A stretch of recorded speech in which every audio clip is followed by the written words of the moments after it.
Hey,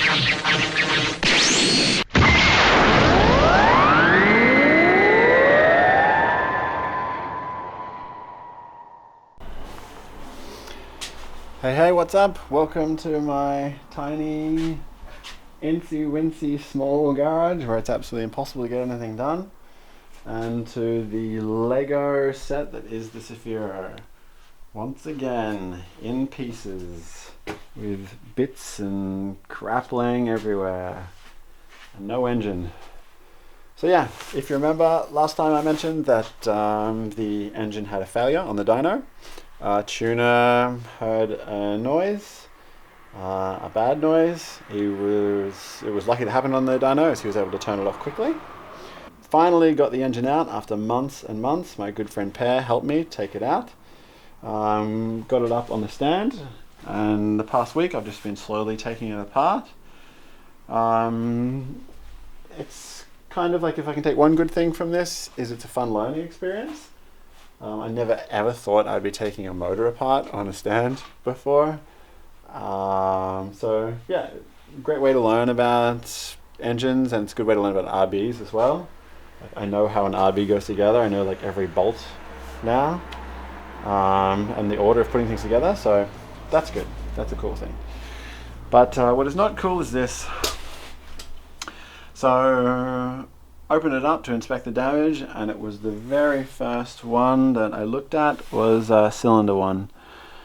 So you can see the rod here has some small amount of damage. It's not too bad, but it may need replacing, that rod. If we go over to the crank, which is sitting over here, cylinder 1 right here. Can I get this to zoom? Yeah. If you can hear that, it's got some scratches, it's got some grooves in there, and it will definitely need to be polished, and may need to be grinded out as well, which then it will need oversized bearings. I mean, it needs new bearings anyway, so yeah.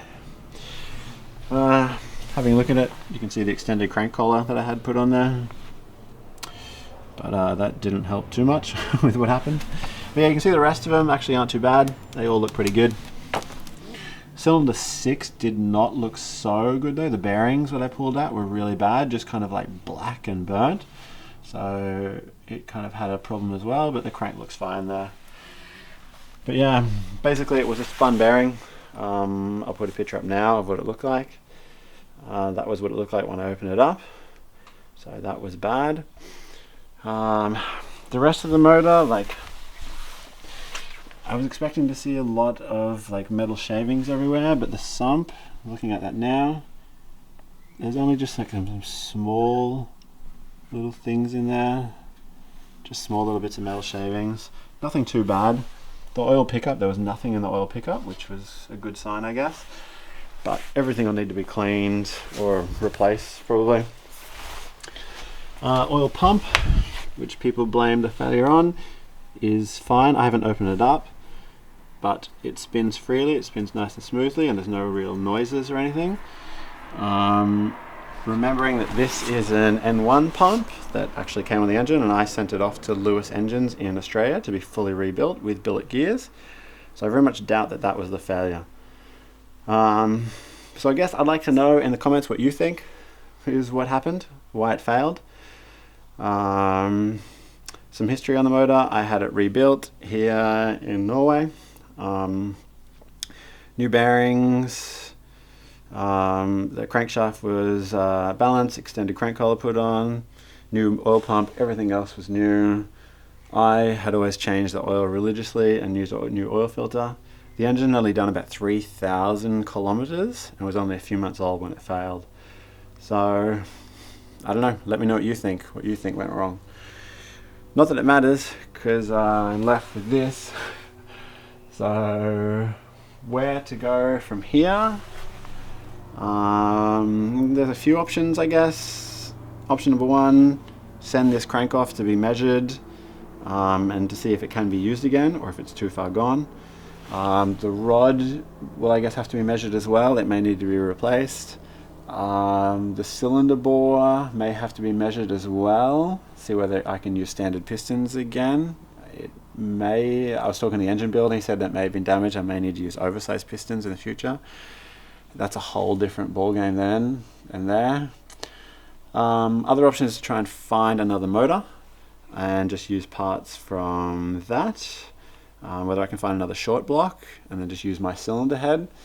My cylinder head obviously will need to be pulled out and probably rebuilt and cleaned, as maybe metal shavings going into there, and I know that Neos do not handle that well. I know a lot of people with Neos, and if anything gets in there, because it's all solid lifters and everything, that they can fail quite easily. So you always want to make sure that you have good clean oil. So yeah, I'm not too sure. So yeah, send this one off to get rebuilt, find another motor, or completely start from fresh and maybe build some crazy 30/25 650 horsepower beast. I don't know. One thing is I've learned a lesson from this. Only use professional engine builders, I guess. People know what you're doing. It's not cheap to build motors. You want to do it properly, you want to do it right, then do it properly the first time. So yeah, I thought that everything was good, and I thought I could trust this motor, and I can't. And I don't want to go through this again, so I want to take my time, do things properly next time around. So come with me on the journey in doing that, and stay tuned for updates. And don't forget, JDM coloring books, if you haven't seen them, 3 different ones available: JDM Original Edition, Kouki Edition, and Racing Edition. Every sale helps me and my dream of life in Norway, and maybe getting my Safira back on the road for 2020. We'll see. Anyway, thanks guys. Thanks for watching, and make sure to subscribe and buy a book.